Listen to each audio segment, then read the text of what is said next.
Welcome back. Tonight we journey to ancient Greece, to meet a god born with mischief in his heart and wings upon his feet. This is the story of Hermes, the winged messenger, the divine trickster, the guide who walks between all worlds. Let's begin together. High on Mount Cyllene, hidden from jealous Hera's eyes, there was a cave where starlight gathered like silver threads in darkness. In that cave lived Maia, one of the 7 Pleiades, a gentle Titaness who had caught the eye of mighty Zeus himself. Zeus came to her in secret, descending from Olympus, when night hid his movements from Hera's watchful gaze. Their love was hidden but real. And from their union, in the 4th month's darkness, Maia brought forth a son, a child unlike any the world had ever seen. The baby Hermes opened his eyes at dawn, and in those bright eyes was something ancient, cunning beyond any mortal infant's knowing. By mid-morning, he had already slipped from his cradle. While Maia slept, the divine child crawled to the cave's entrance and looked out at the world. There, crossing the threshold of his birthplace, the infant god found a tortoise slowly walking past, shell gleaming in the sunlight. Hermes laughed, his first laugh, and spoke his first words to the creature. He saw not just a tortoise, but possibilities shaped in shell and bone. With divine skill impossible in mortal hands, the infant god transformed the tortoise shell into something the world had never heard. The first layer. 7 strings stretched across curved shell, and when tiny fingers plucked them, music itself was born into the world. Hermes played, and the sound was so beautiful that birds stopped singing to listen, and the wind itself held its breath in wonder. But music was not enough for this child of Zeus. By afternoon, hunger stirred, not for milk, but for adventure, for proving his divine nature. Far to the north, on the plains of Pieria, grazed the sacred cattle of Apollo, 50 golden creatures blessed by the sun god himself. Hermes saw them in his mind, those divine cattle, and a plan formed, outrageous, brilliant, the first great trick of the trickster god. As night fell on his first day of life, the infant god set out toward Pieria, wings already sprouting on his tiny sandals, ready to steal from a god. And so began the tale of Hermes, the winged messenger, born at dawn, creator of music by noon, cattle thief by nightfall. Stay with me now. Under cover of darkness, the infant Hermes reached the plains of Pieria, where Apollo's sacred cattle slept beneath the watching stars. The divine child moved like shadow among them, counting 50 head of cattle more beautiful than any mortal herd. His heart raced with daring. But Hermes knew Apollo would track any thief by their footprints. So the clever god devised a trick that would echo through eternity. He woke the cattle gently and led them walking backward, so their hoofprints would seem to lead toward Pieria, not away from it. For his own feet, he wove sandals from oak bark and myrtle branches, leaving no tracks that any god could follow or recognize.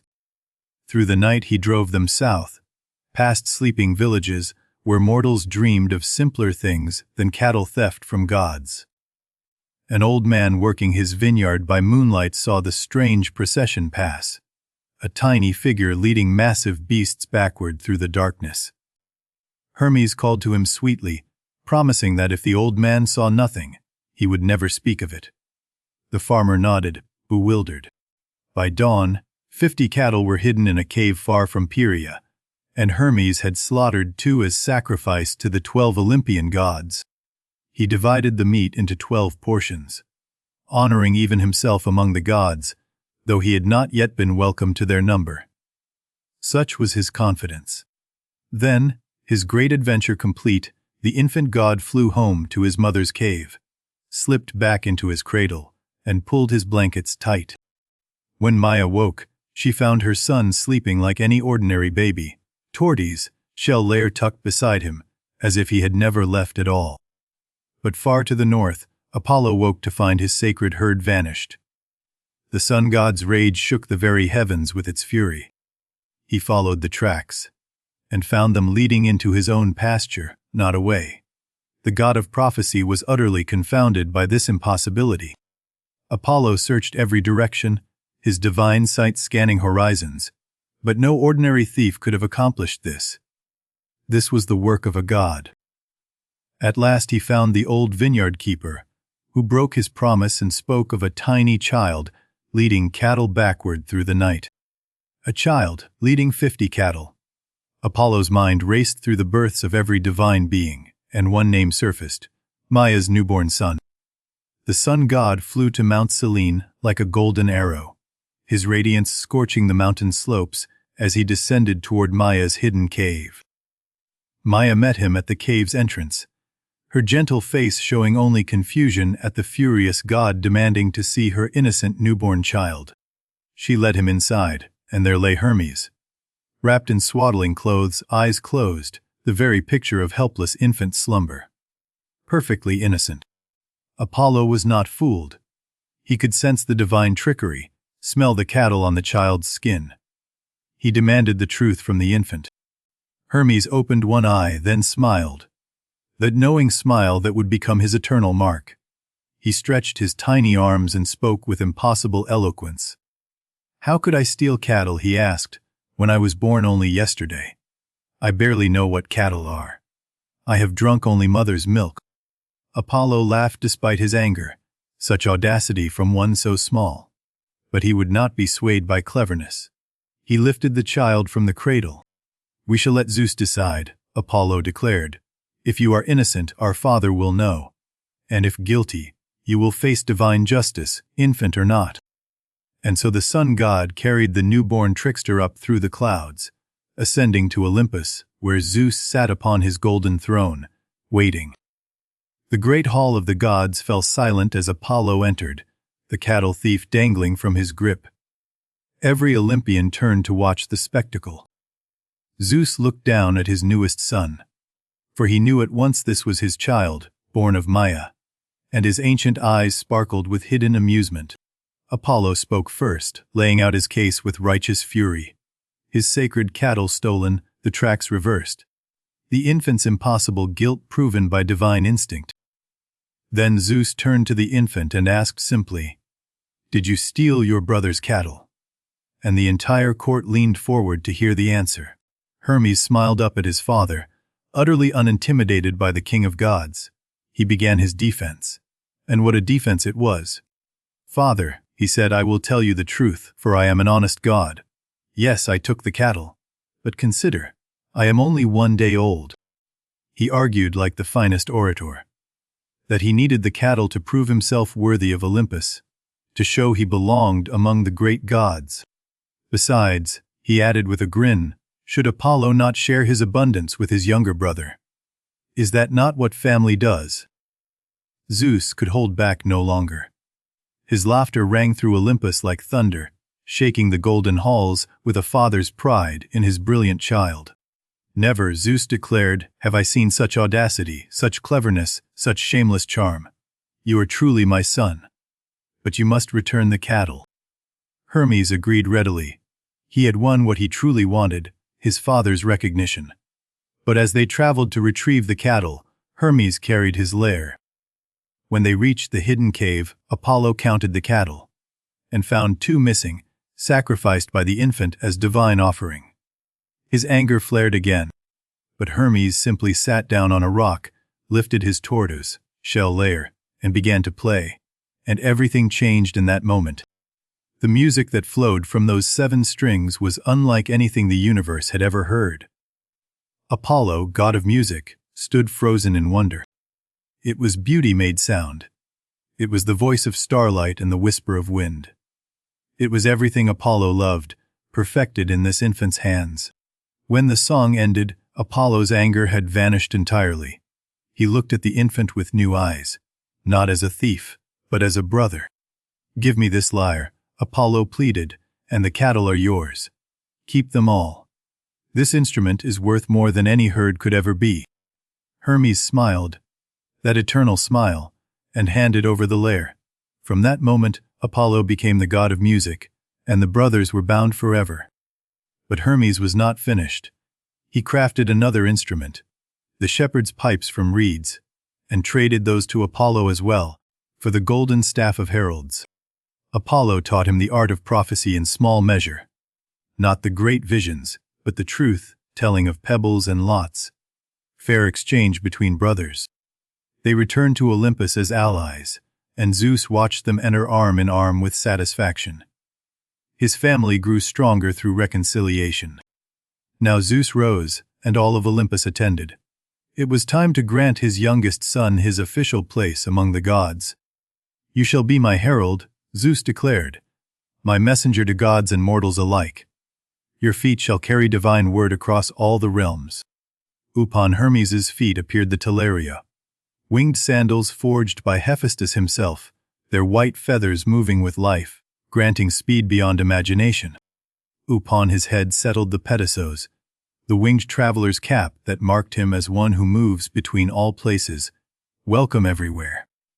And in his hand Zeus placed the caduceus, the herald's staff where two serpents twined, granting him authority to speak for the king of gods. Hermes stood transformed, no longer an infant trickster, but a god in full regalia, ready to serve as the link between all worlds. But there was more. Zeus named him god of travelers, those who walked the lonely roads and needed protection from the dangers that waited. God of merchants and commerce, Zeus continued, for those who trade and barter need a patron who understands the art of negotiation.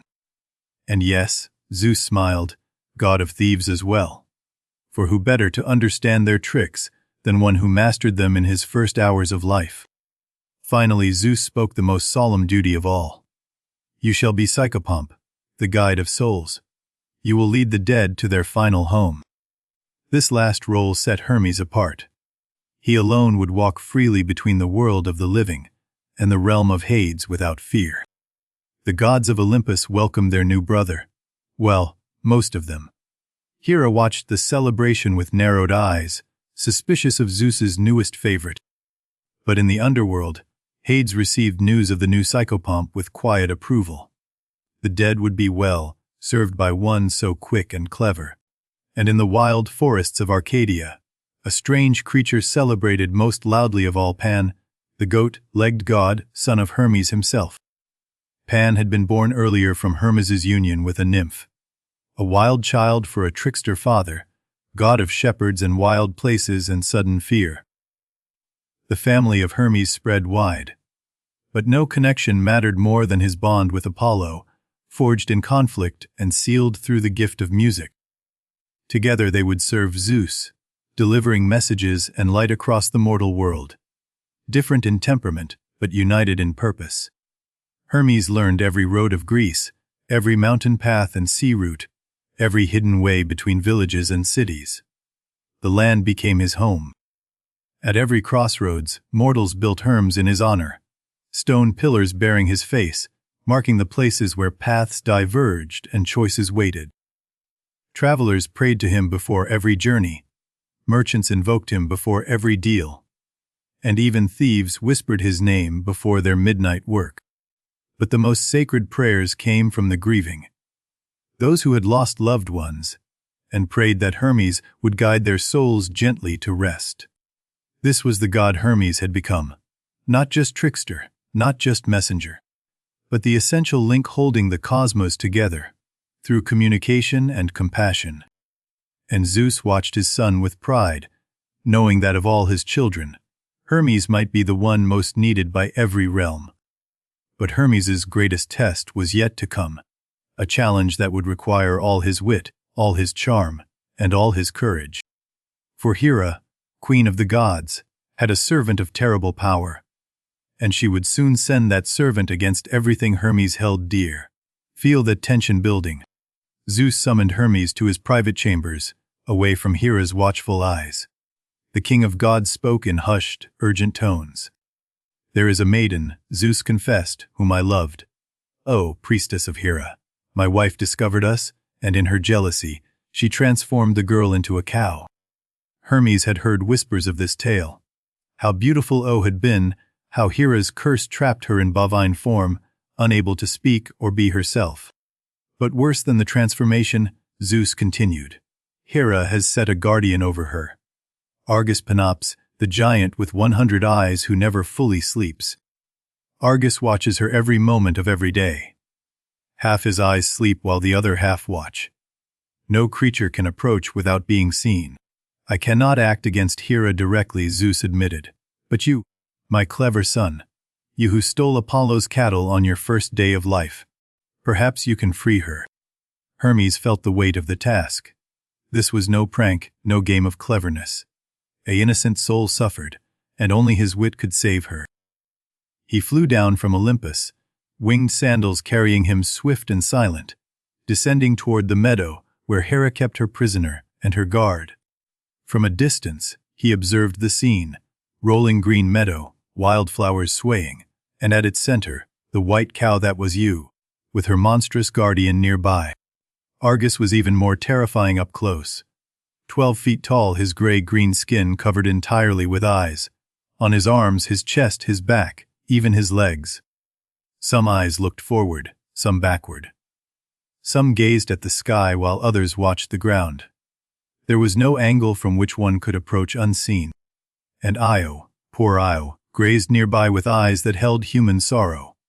She knew what she had been, what she had lost, trapped in animal form. Hermes considered his options. He could not fight Argus. The giant was too powerful. He could not sneak past. Those 100 eyes saw everything. He needed a different way. Then the answer came to him, elegant in its simplicity. If he could not defeat Argus or evade him, he would simply make all 100 eyes close in sleep. But how to make a creature that never fully sleeps fall into complete slumber? Hermes knew only one force that powerful: the enchantment of stories and song. He transformed his appearance, hiding his divine regalia, becoming a simple shepherd with rough clothes and a walking staff. Only his pipes remained. Casually, as if by accident, the shepherd wandered into Argus's meadow, playing a simple tune on his reed pipes, seeming to notice nothing unusual. Argus's 100 eyes fixed on the newcomer. "Who are you, shepherd?" the giant rumbled. "And why do you wander into this sacred meadow?" "Just a humble shepherd," Hermes replied with a bow, seeking shade and rest. "Might I sit with you a while? The day is long and lonely for us who tend flocks." Argus considered. He was lonely. Hera's command kept him here always, watching, never resting fully, never knowing companionship. A harmless shepherd might ease the tedium. "Sit then," the giant allowed, gesturing to a spot nearby. "But do not approach the white cow. She is sacred to Hera and under my protection." Hermes sat cross-legged on the grass and began to play his pipes again. Soft melodies that floated like afternoon clouds, gentle and soothing. Between songs he told stories, tales of gods and mortals, of love and adventure, of transformation and wonder. His voice was honey and moonlight combined. Hours passed. The sun moved across the sky, and Argus found himself enjoying the company more than he had enjoyed anything in many lonely years. But not one of his 100 eyes had closed. They continued their eternal watch, 50 sleeping while 50 watched, rotating endlessly as always. Hermes played a slower song, weaving drowsiness into every note. He told longer tales, letting his voice drop to softer, more rhythmic tones. One eye closed on Argus's left arm, then another on his chest. The giant frowned, struggling against unusual drowsiness, wondering at his own weakness. "Tell me more," Argus murmured, voice growing heavy. "Tell me of the beginning of things, when the world was young and the gods first walked." Hermes obliged, speaking of how the world emerged from chaos, how the Titans ruled before the Olympians, how time itself was born from darkness. His voice became the voice of eternity, slow, deep, inevitable. The music between stories was silence made sound, peace given melody. 10 eyes closed, 20. Argus shook his massive head, trying to stay alert, but the drowsiness crept through him like warm wine. Hermes never paused, never gave the giant a moment of alertness. He wove story into song into story, an endless river of gentle sound. He told of nymphs and rivers, of forest where dryads danced, of ocean depths where Poseidon's kingdom lay in blue, green darkness. 50 eyes were closed now, more than should ever sleep at once on Argus's body. The giant slumped, catching himself, forcing eyes open through pure will. "Why am I so tired?" Argus mumbled. "I am never this tired." "What magic is in your music, shepherd?" But he did not move to stop it. "No magic," Hermes lied smoothly, "just the peace of the evening. Rest now. I will keep watch for you. Nothing will happen to your charge." 60 eyes closed, 70. The few remaining watchers struggled to stay open, lids heavy as mountains, darkness creeping at their edges. Hermes told the tale of Syrinx, a nymph transformed into reeds to escape Pan, his own son's pursuit. From her body came the pipes he now played. The story was sad and beautiful, and on its final note, soft as a last breath, another 10 eyes closed. Only 20 remained open. Hermes lowered his voice to barely a whisper, speaking of the peace that comes after struggle, the rest that waits at the end of duty. 10 eyes. 5. Argus's massive hand reached toward the shepherd, some part of him knowing this was wrong, that he was failing his sacred duty.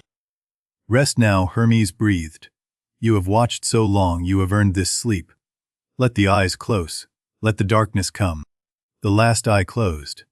For the first time in his immortal existence, Argus Panoptes slept completely, every eye shut, every watchful guard abandoned. The meadow fell silent. I looked up from her grazing, recognizing that something had changed, that her eternal watchman was finally blind to the world. Hermes rose slowly, letting his disguise fall away. Divine light returned to his form, winged sandals, caduceus, the unmistakable presence of an Olympian god. He looked at the sleeping giant with something like pity. Argus had only done his duty, served his mistress faithfully. He was not evil, merely loyal. But duty demanded what compassion could not prevent. Hermes drew his blade, given by Zeus for this very purpose, its adamantine edge gleaming cold. "Forgive me," the messenger god whispered to the sleeping giant. "You deserved a better fate than to serve jealousy and cruelty." With one swift stroke, Hermes ended the eternal watchman's existence. Argus Panoptes, who had never slept fully in all his long life, never woke again. Io ran to Hermes, pressing her bovine head against his hip, tears of gratitude streaming down her white face. She was free from watchful eyes at last. "Go," Hermes urged her. "Run far from here before Hera discovers what has happened. Find a land beyond her reach and wait for Zeus to end your curse." Io fled into the night, white form racing across moonlit hills, finally free to run without 100 eyes tracking her every movement. Hermes watched her go, satisfaction warming his heart. He had completed his father's mission. He had freed an innocent soul from unjust imprisonment. He spread his winged sandals and rose into the night sky, soaring back toward Olympus to report his success to Zeus. The stars seemed to celebrate. Zeus received the news with relief and pride. His clever son had done what no other god could, defeated Hera's watchmen without open war. From this day forward, Zeus declared, "You shall be called Argiphontus, the slayer of Argus. Let all know what you have accomplished." Hermes accepted the title, though it brought him no joy. Victory over Argus had been necessary but not glorious. A sad duty rather than a triumph. But in Hera's chambers, grief transformed to fury. Her faithful servant, her 100-eyed guardian, had been slain by Zeus's upstart son. She descended to the meadow where Argus lay, gathering his great body in divine arms, weeping over the servant who had never failed her until sleep claimed him. "You shall not be forgotten," she promised. "Your eyes shall watch forever, adorning the tail of my sacred bird. Your vigilance will be eternalized." She took the 100 eyes of Argus and set them in the tail of the peacock, where they shine to this day, watching still, even in death. But grief did not satisfy Hera's need for vengeance. If Argus could not guard Io, something else would torment her. Something that never tired, never slept, never relented. She created a gadfly, a tiny demon of stinging torment, and set it upon Io to pursue her across the earth, never letting her rest. Ran, but the gadfly followed. Across Greece, across Asia, through deserts and over mountains. She fled but could never escape the stinging horror. Hermes watched from the heavens, his victory turned to ashes. He had freed Io from Argus, but not from Hera's hatred. The curse remained. Zeus too saw his beloved tormented, but even the king of gods could not directly defy his queen without risking war among the Olympians. It would be many years before Io found peace, finally reaching Egypt, where Zeus would restore her human form and end her wandering at last. But that is a story for another night. For now, know that Hermes learned a hard lesson, that victory is rarely complete, and kindness often has limits. Still, the gods of Olympus celebrated the young messenger's achievement. He had proven himself not just clever, but capable of fulfilling the most difficult divine missions. Apollo raised a cup to his brother, the cattle theft long forgiven, pride now in its place. To Hermes, who lulled the unlullable to sleep. Even Athena, goddess of wisdom, acknowledged the young god's accomplishment. Cleverness in service of compassion, she noted. A worthy combination. Hermes stood among his divine family, finally feeling that he truly belonged. No longer the newborn trickster, but a proven god among gods. The celebration continued through the immortal night, but in the quiet moments, Hermes thought of Argus, and of Io still running somewhere below. A true god, he realized, must carry both triumph and sorrow. The world was not simple, and neither was divinity. Below, in the mortal world, night settled over Greece. Farmers slept, merchants rested, travelers found shelter, all under the protection of the winged god. And at crossroads throughout the land, stone Hermes stood silent sentinel. Hermes's face carved in rock, watching over all who journeyed by night. But Hermes could not rest for long. Even as celebration continued above, he felt a pull, a summons from a realm far different from Olympus. From the depths of the earth, from Hades' dark domain, came the call. A soul had died and needed guidance. The psychopomp was needed. Hermes had been named guide of souls, but he had not yet performed this duty. Now the dead called, and he must answer. Without hesitation, the winged god descended, not toward mortal earth this time, but toward the entrance to the realm below, where all souls must eventually go.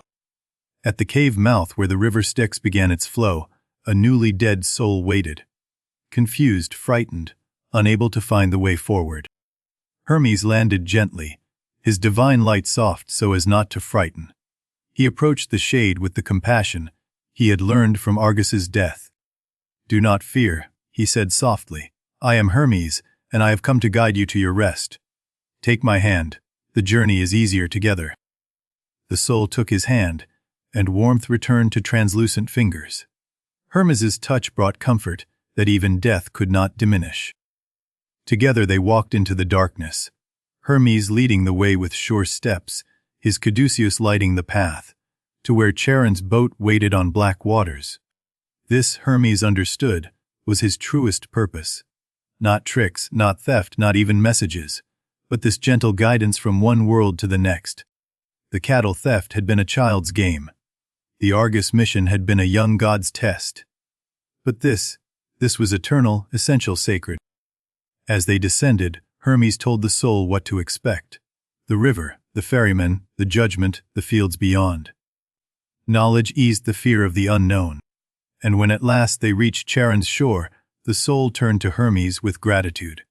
"Thank you," it whispered. "I was so afraid." Hermes watched the soul board Charon's ferry, watched it cross the black water, watched until it disappeared into the realm beyond. His first soul, safely delivered, feel that peace. Hermes emerged from the underworld changed. Guiding that first soul had awakened something within him, a purpose deeper than mischief or messages. The stars above seemed different now, knowing what lay beneath the earth. The world held more weight, more meaning, more responsibility. He flew slowly back toward Olympus, in no hurry for once. The winged sandals carried him gently through the quiet night air. On Olympus, the celebration had quieted. Gods had returned to their domains, and the great hall lay peaceful under eternal starlight. Hermes found a quiet terrace and sat alone, his caduceus across his knees, watching the mortal world sleep far below the clouds. He thought of Argus sleeping forever now. He thought of Io, still running somewhere with the gadfly at her heels. He thought of the soul he had guided to rest. So much had happened since his birth in the cave on Selene. Was it truly only days ago that he had stolen cattle as a newborn's prank? He had grown so quickly, from infant trickster to divine messenger to guide of the dead. Each role had taught him something essential. The theft had taught him cleverness. Apollo's forgiveness had taught him the power of beauty. Argus had taught him that duty sometimes demands difficult choices. And the soul, that frightened, grateful soul, had taught him that compassion was the greatest gift a god could offer to those who suffered. But his contemplation was interrupted. A flash of light, a crack of thunder, and Zeus appeared before him with urgency darkening his immortal face. "My son," Zeus spoke quickly, "I need you again. Something has happened, something that threatens the very order of the cosmos itself." Hermes straightened, all wariness forgotten. "What has happened, father? Tell me, and I will do whatever is needed." Zeus led him to the edge of Olympus and pointed toward the western horizon, where the sky met the earth at the world's end. "There," Zeus said, "where Atlas holds the sky upon his shoulders. Something is wrong. The Titan's burden shifts, and if he fails, the heavens will crash upon the earth." Hermes saw it now. The celestial sphere tilting ever so slightly, stars threatening to spill across the mortal world in devastating chaos. "Atlas has held that burden since the Titans fell," Zeus explained. "But even immortal strength has limits. He weakens, and I cannot force him to continue." The great Titan had been punished for fighting against the Olympians in the ancient war. His sentence to hold the sky forever, never resting. But forever is a long time, even for a Titan. Atlas's strength was not failing from weakness, but from despair, from the endless, hopeless nature of his task. "What would you have me do?" Hermes asked. "I cannot hold the sky. I am swift, but not strong enough for such a burden." Zeus smiled despite the crisis. "You cannot hold the sky, but you can do something no other god can. You can speak to Atlas. You can remind him why he endures." Hermes understood. This was not a mission of strength or trickery. This was a mission of words, of connection, of the messenger's truest art. "But there is more," Zeus continued. "Atlas is not the only soul in despair tonight. Across the world, mortals and immortals alike face darkness without hope.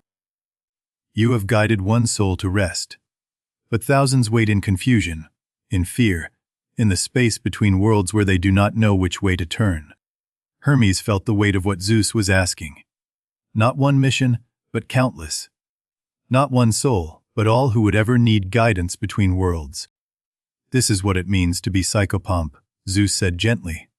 "Not a single journey, but every journey. Not one soul, but every soul that loses its way." Hermes stood silent for a long moment. The task was vast, perhaps impossible. But when had impossible ever stopped him before? He gripped his caduceus and spread his winged sandals. "First Atlas," he declared. "Then the lost souls. I will not let despair win this night." Zeus watched his son launch into the sky, pride swelling in his ancient heart. Of all his children, Hermes might be the bravest, for he faced fear with words, not weapons. Hermes flew toward the edge of the world, where Atlas waited in his eternal torment. The second journey had begun, and this time, the stakes were everything. Feel that purpose. Hermes flew west, past the familiar lands of Greece, past the pillars that marked the edge of the known world, into territories few gods ever visited. The air grew stranger here, thin and ancient, tasting of primordial chaos. This was the edge of creation, where the world met the void. And there, rising from barren mountains at the world's very end, stood Atlas, the Titan whose punishment had become the world's foundation. Hermes had seen many wonders, but nothing prepared him for this sight. The Titan was vast beyond comprehension, his shoulders broader than mountain ranges. The celestial sphere he bore contained every star, every constellation, every wandering planet. The weight was not merely physical, it was the weight of all existence. And that sphere was tilting. Hermes could see it clearly now. The slow, dangerous slide that threatened to spill heaven across the earth. Hermes landed on a rocky outcrop near the Titan's massive foot, a foot larger than any temple in Greece. He called upward with divine voice. "Atlas, Titan of the West, I am Hermes, messenger of Zeus. I have come to speak with you, if you will hear me." High above, Atlas's ancient face turned slightly. His eyes, each larger than Hermes entirely, found the small god far below. "A messenger," he rumbled. "How kind." There was no welcome in the Titan's voice, only exhaustion and resentment. "What message does Zeus send?" "Another reminder of my eternal sentence." Hermes flew upward, rising to hover near the Titan's face, wanting to speak as equals rather than as jailer and prisoner. "No message of punishment," Hermes said carefully. "I come because we see your burden growing heavier. We see your despair, and I would understand it." Atlas laughed, a terrible sound like avalanches and breaking stone. "Understand? No one can understand. For ages I have held this weight, while the world forgot me." "The Olympians feast in golden halls," Atlas continued, "while I stand here in silence, my arms burning, my back breaking, forgotten by all except my pain." Hermes listened without defending Olympus. He let the Titan speak his truth, pour out the loneliness of centuries without interruption or judgment. Atlas spoke of the war, when he had fought for the Titans against Zeus's rebellion. He had believed in his cause. He had not been wrong to fight for his family. He spoke of his daughters, the Hesperids, who guarded the golden apples in a garden nearby, but could never embrace their father, whose arms were always full of sky. He spoke of watching the world change from this fixed point, civilizations rising and falling, heroes living and dying, all while he remained motionless, unchanging, alone. "Why should I continue?" Atlas finally asked, voice cracking like splitting stone. "Why not let the sky fall and end this meaningless suffering?" Hermes was quiet for a long moment, considering his answer. The wrong words could doom the world. The right words might save it. Then he spoke, and his voice carried not divine authority but simple honesty. "Because your daughters still sing in that garden. Because they sing of you." Atlas's eyes widened slightly. The Hesperides sang of him. He had thought them ashamed of their condemned father, too distant to care. "Every evening," Hermes continued, "they sing of the Father who holds the heavens. They call you hero, not prisoner. They love you, Atlas." The great Titan's eyes glistened, tears the size of waterfalls threatening to fall. He had not known. In his isolation, he had not heard their songs. "And it is not only them," Hermes added. "Every mortal who looks up at the stars sees your work. Every sailor who navigates by constellations owes you their safe passage. Every poet who sings of the night sky, every child who counts the stars before sleep. They are all touched by what you hold." Atlas had never thought of it this way. His burden had seemed a punishment, a cruelty. But perhaps it was also a gift to the world below.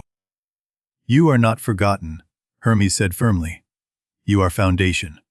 Without you, there would be no beauty in the night, no wonder in the heavens."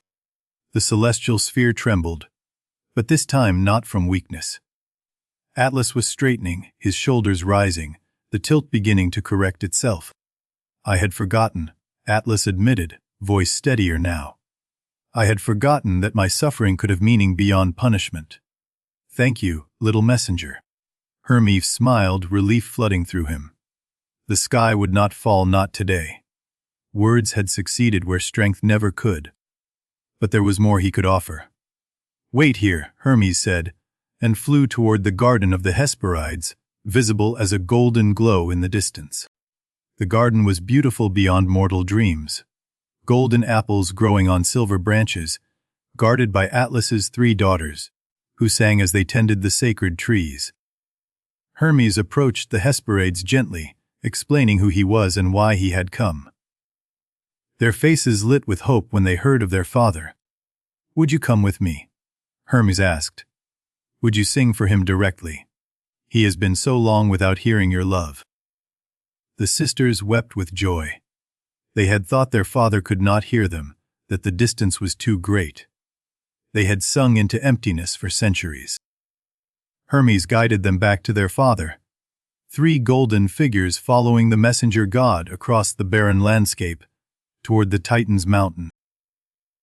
When Atlas saw his daughters coming, actually coming toward him rather than remaining forever in the distance, his great body shook with emotion. The Hesperides flew up to their father's face, pressing themselves against his weathered cheeks, weeping and laughing and singing all at once. "Father," they sang, "we have always loved you. We have always honored your sacrifice. We are so proud to be daughters of the one who holds the sky."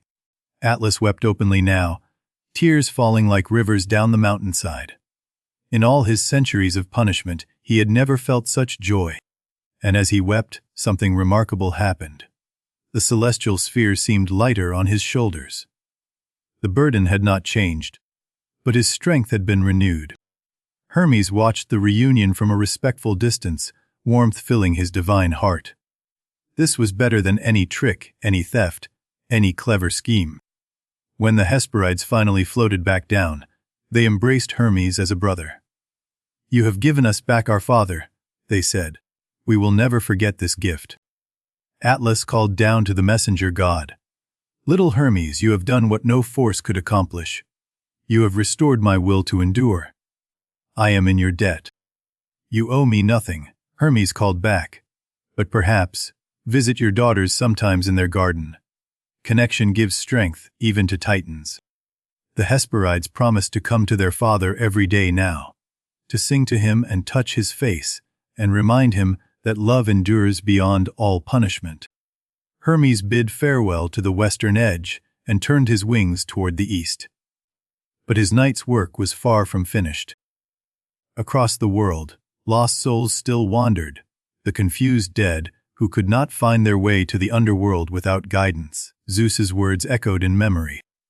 Hermes flew swift and low, his divine senses open, searching for those who had died and lost their way between the worlds of living and dead. He found the first near a battlefield, a young soldier who had died bravely but did not understand what had happened, still trying to return to his comrades. "Come with me," Hermes said gently, taking the soldier's hand. "Your battle is over, and you fought well. Now rest awaits, Elysium, where heroes feast." Near a seaside village, he found an old woman who had died peacefully in sleep, but whose soul had wandered, confused, unable to leave her home. "Your family will be well," Hermes promised her, "and they will join you someday, in the fields where there is no sorrow. Come, I will show you the way." A child who had died of fever, terrified and crying for his mother. Hermes knelt and held him, promising that love does not end with death. One by one, then in groups, Hermes gathered the lost souls of that night. His caduceus glowed brighter with each one he found, guiding them like a shepherd's crook. He led them to the entrance of the underworld, teaching them as he walked what to expect, what to say, how to find peace in the realm below. At the river Styx, Charon waited with his boat. The ferrymen nodded to Hermes, a greeting between workers who served the same eternal purpose. Hermes watched each soul board the ferry, ensuring none were forgotten, none turned away. Every soul he had gathered would reach their destination safely. But as the last souls crossed, Hermes felt another pull, not from the mortal world above, but from deeper within the underworld itself. Someone in Hades' realm needed him. Not a lost soul, but something else. A voice calling with familiar sorrow from the palace of the dead. Hermes walked the path to Hades' throne room, past fields of asphodel where the ordinary dead wandered, past the gates where Cerberus stood guard. Cerberus, the 3-headed hound, sniffed at Hermes and let him pass. The dog knew the messenger, knew he belonged in all realms equally. In the throne room of obsidian and gemstone, Hades sat brooding, and beside him Persephone wept quietly, her face turned toward the distant surface. Hermes approached with respect. "Uncle Ant, I felt your summons. What troubles the rulers of the dead on this long night?" Persephone looked up, hope flickering in her dark eyes. "It is nearly spring," she whispered. "Time for me to return to the surface, to my mother Demeter. But this year, the passage feels closed to me. Something blocks my way, and I cannot find the path back to the light." Hades spoke grimly. "I have searched but cannot find the obstacle. And if my queen cannot return, Demeter will curse the earth with eternal winter." Hermes understood the danger. Demeter's grief for her daughter had once frozen the world. If Persephone could not return, that grief would become permanent. "Show me the passage," Hermes said. "I walk between all worlds. Perhaps I can find what blocks the way and clear it." Persephone led him to the ascending path, and there, coiled in the passage like living darkness, was a serpent of shadow that had never existed before. "The creature was born of winter's despair," Persephone whispered. "Demeter's grief has grown so strong that it has taken form, blocking my return even as it yearns for it. A creature of grief, blocking the cure for grief." Hermes saw the tragic irony. This was not a monster to slay, but a pain to heal. He approached the shadow serpent, Caduceus held peacefully, its serpents seeming to recognize their dark cousin coiled in the passage. "Listen to me," Hermes spoke to the darkness. "You are Demeter's love made manifest. You exist because she cannot bear to lose her daughter. But by blocking this passage, you keep them apart forever. You are love defeating its own purpose. Let her through, and your mother's heart will ease." The shadow serpent writhed, conflicted. It was not evil, only confused. Grief that had forgotten what it grieved for, love that had become obstruction. Hermes played his pipes then, not to lull the creature to sleep, but to remind it of spring. He played flowers blooming and birds returning and sun warming frozen earth. The shadow serpent began to dissolve, not dying but transforming. Grief was releasing into hope, winter yielding to the promise of spring. When the last shadow faded, the passage stood clear. Light from the surface streamed down, the first light of spring, waiting for Persephone to climb toward it. Persephone embraced Hermes tightly, flowers suddenly blooming in her hair, spring returning to her being. "Thank you, cousin. You have saved the world from endless winter." Even Hades smiled, a rare expression on the stern lord of the dead. "You truly do belong everywhere, Hermes. We are fortunate to have such a messenger." Hermes accompanied Persephone up the passage, guiding her toward the surface, as he had guided so many souls downward that same night. They emerged into dawn. True dawn, spring dawn, with frost melting and birds singing, and the whole world waking from winter's grip. In the distance, Demeter came running, her grief transformed to joy at the sight of her daughter. The earth itself seemed to sigh with relief. Hermes stepped back, letting mother and daughter reunite without his presence. Some moments were too sacred for even a messenger to witness. He rose into the morning sky, exhausted but fulfilled. In one night, he had saved the heavens, guided countless souls, and restored the seasons themselves. This was what it meant to be Hermes. Not just swift feet or clever words, but the essential thread that held all the worlds together. Zeus watched his son return to Olympus, and his pride was boundless. "You have proven yourself tonight," he said. "You are truly worthy of your place among us." Hermes smiled, that eternal knowing smile, and accepted his father's embrace. The winged messenger had found his wings at last. Feel that completeness, that peace. And so the tale of Hermes unfolds across the ages. A god born of mischief who became essential to the very fabric of existence. But what did Hermes mean to the ancient Greeks, who first told these stories by firelight, passing them from generation to generation?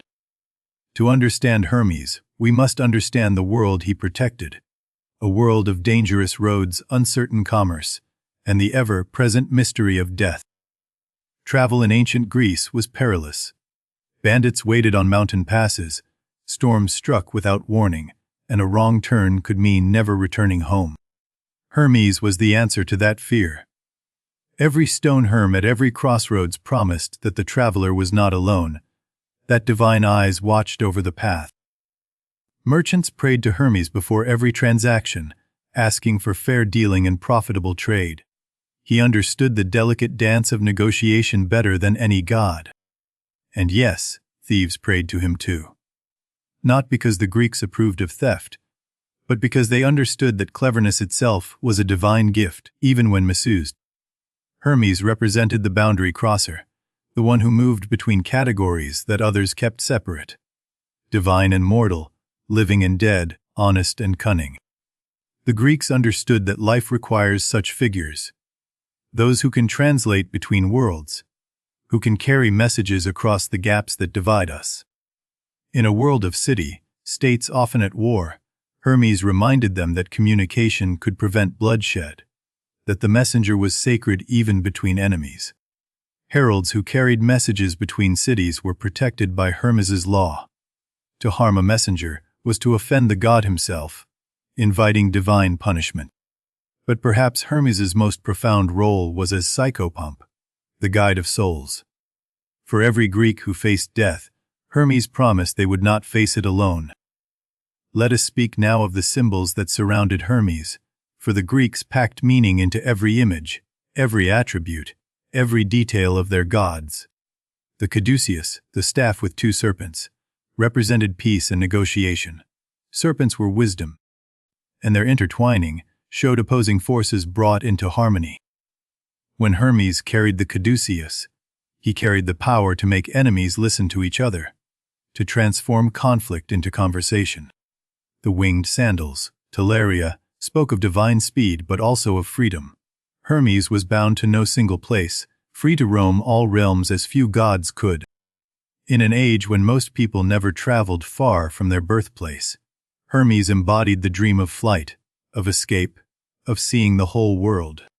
The pedicos, his broad-brimmed hat, was the traveler's hat, protecting against sun and rain. Its wings lifted it beyond mere function into divine symbol. Every Greek traveler who donned a similar hat became, in small way, connected to Hermes, wearing the god's protection like a second skin. The tortoise shell, from which Hermes made the first lyre, showed how creativity transforms the ordinary into the extraordinary, the mundane into the musical. Hermes did not find the lyre. He invented it, seeing potential where others saw only a humble creature. This is the essence of divine creativity. The Hermes, those stone pillars at crossroads, were both practical and sacred. They marked directions, while also marking the presence of the divine in the landscape. To pass a Herm was to be reminded that gods watched, that choices mattered, that the road you took would lead somewhere, for good or ill.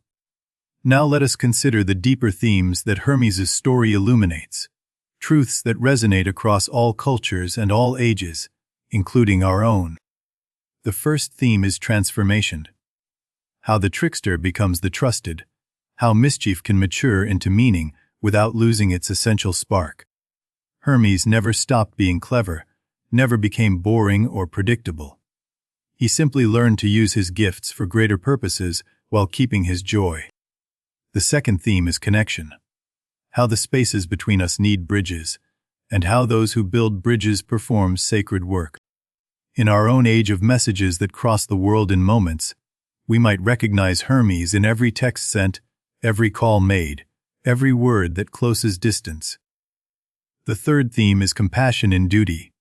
How Hermes guided souls not with cold efficiency, but with warmth, making the final journey less frightening. The Greeks knew that how we do things matters as much as what we do. Hermes showed that even necessary tasks can be performed with kindness. Feel that gentle truth. The story of Hermes did not end with ancient Greece. Like the messenger himself, his legend traveled far, carried across centuries and civilizations. When Rome conquered Greece, they found in Hermes a kindred spirit. They called him Mercury, naming the fastest, moving planet after the swiftest of gods. Mercury inherited all of Hermes's domains: messages, commerce, thieves, and the guidance of souls. The Romans loved a practical god, and Mercury delivered. The day of Mercury, Mercury dies in Latin, became Wednesday. In many languages still, the middle of the week carries the messenger god's name. In the Renaissance, when Europe rediscovered ancient wisdom, Hermes took on new dimensions. scholars spoke of Hermes Trismegistus, Hermes the thrice great. This mystical Hermes was said to have written secret texts of alchemy and magic, the Hermetic writings that promised hidden knowledge to those who sought it. The word Hermetic itself, meaning sealed or secret, comes from Hermes, the god of boundaries who could seal things away from the uninitiated. Alchemists sought to transform base metals into gold, echoing how Hermes transformed a tortoise shell into divine music. The principle remained: see potential, create change. Even as alchemy faded, the Hermetic tradition influenced early science, psychology, and philosophy.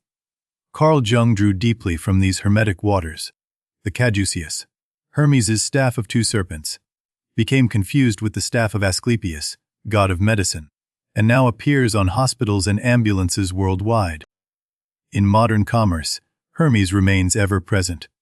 The winged messenger appears in logos, brand names, and corporate imagery across the globe. The famous French fashion house Hermes takes his name directly, their orange boxes carrying the god's legacy into the realm of luxury and craftsmanship. Florists and delivery services have long used winged imagery, invoking the swift messenger's promise that gifts would arrive safely and swiftly to their destinations. In literature and film, the archetype Hermes established lives on, the clever trickster who serves good, the messenger who bridges worlds, the guide who helps heroes. Every witty sidekick, every clever helper, every character who uses brains over brawn carries something of Hermes within them, the divine trickster's eternal spark. And in our age of instant communication, where messages circle the globe in seconds, Hermes would surely smile. We have all become messengers now. The smartphone in your pocket carries more messages in a day than all the heralds of ancient Greece carried in a lifetime. The god's work continues. From Mount Cyllene to the modern world, Hermes endures, swift, clever, compassionate. The winged messenger still flies, wherever words bridge the distances between souls. And so we come to the end of our journey with Hermes, the infant trickster who became the indispensable thread binding all the worlds together. We walked with him from his birth in the starlit cave, through the audacious theft of Apollo's cattle, to his first creation of music itself. We watched him charm his way out of trouble, then charm his way into his brother's heart, turning rivalry into the deepest friendship. We saw him accept the weight of divine duty, messenger, guardian of travelers, patron of commerce, and gentle guide of souls to their final rest. We witnessed his triumph over Argus through wit rather than force, and his compassion for both the prisoner he freed and the guard he was forced to slay. We traveled with him to the edge of the world, where words healed what strength could not, and a titan's despair became renewed purpose. The ancient Greeks who first told these tales understood something precious. That cleverness in service of compassion is perhaps the highest form of wisdom. They gave us Hermes not as a perfect god, but as a relatable one, mischievous, yes, but growing always toward greater purpose without losing his essential joy. Tonight, as you drift toward sleep, perhaps Hermes watches over your journey too, guiding you gently from waking to dreams, as he guides all travelers.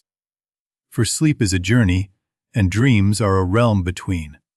And there is no better guide for the spaces between than the winged messenger himself. Thank you for walking this path with us tonight. May your dreams be gentle, your rest be deep, and your morning come softly. Until next time, when another ancient tale awaits, sleep well, dear traveler. The messenger god watches over you. Good night.